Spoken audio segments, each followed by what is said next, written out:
Bonjour, bienvenue sur Cocotte TV. Aujourd'hui, une nouvelle vidéo de présentation qui porte sur un boîtier Silverstone, encore une fois, avec le grand frère du KL04, le TJ04, un boîtier qui intègre donc la gamme Temjin de Silverstone. Qui dit Temjin dit un petit peu d'aluminium, c'est bien ce qu'on retrouve sur toute cette face avant, et également sur les 4B 5,25 pouces, avec une petite laser cut tout le tour, des laser cut au niveau des boutons pour une présentation hyper propre, hyper soigné, bref, du vrai boîtier à la Silverstone. Mis à part cela, on retrouvera à peu près les mêmes caractéristiques que par rapport au KL04 que vous avez découvert dernièrement en vidéo. On est donc sur un boîtier de type ATX qui pèse 8,5 kg environ.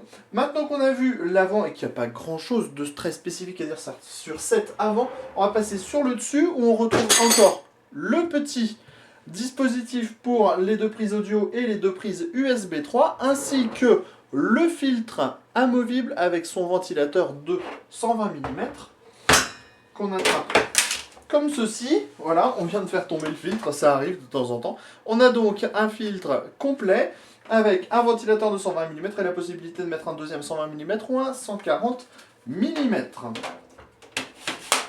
Vous voyez que c'est assez simple à remettre en place et heureusement pour nous. Sur ce côté, pas grand chose à voir.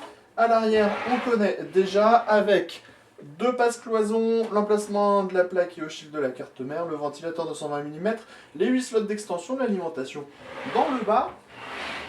Sur le côté droit, on trouve la grille avec le filtre à destination des disques durs avec un ventilateur de 120 mm qui est déjà en place.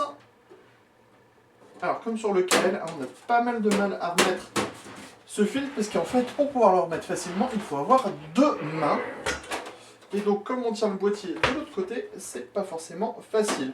En dessous, on retrouve les 4 pieds en plastique dur. C'est dommage que Silverstone n'ait pas fait l'effort de mettre des pieds en mousse ou en silicone sur ce modèle qui se veut un peu plus haut de gamme, car faisant partie de la gamme Temjin, on retrouve le filtre pour l'alimentation et le filtre pour le ventilateur additionnel en 120 mm. Tout de suite, on va à l'intérieur de ce boîtier, histoire de découvrir son châssis. Châssis qui, en soi, se veut absolument similaire à celui du KL04, avec, vous allez voir, quelques aménagements en plus, mais des aménagements qu'on retrouve au niveau du bundle. On retrouve donc les 4B 5,25 pouces au montage par système automatique, on allait dire par vis, mais c'est pas du tout le cas. On a toujours un adaptateur pour faire le passage du 5,5 vers le 3,5.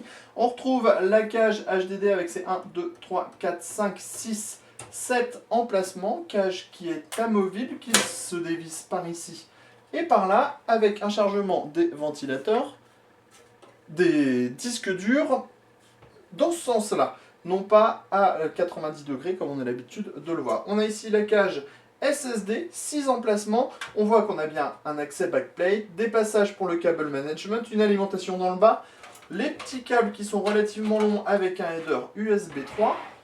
À l'arrière, on retrouve le ventilateur de 120 mm, les passes-cloisons, les 8 slots d'extension montage par vis avec un cache de protection qui est lui aussi amovible depuis l'extérieur, l'alimentation dans le bas et les rails en mousse pour éviter toute vibration de l'alimentation. Enfin, dans le haut, on a le ventilateur de 120 mm qui aspire son air frais vers le ventirail CPU et ce ventilateur-là qui va extraire l'air. Donc ça nous fait deux entrées d'air, une extraction.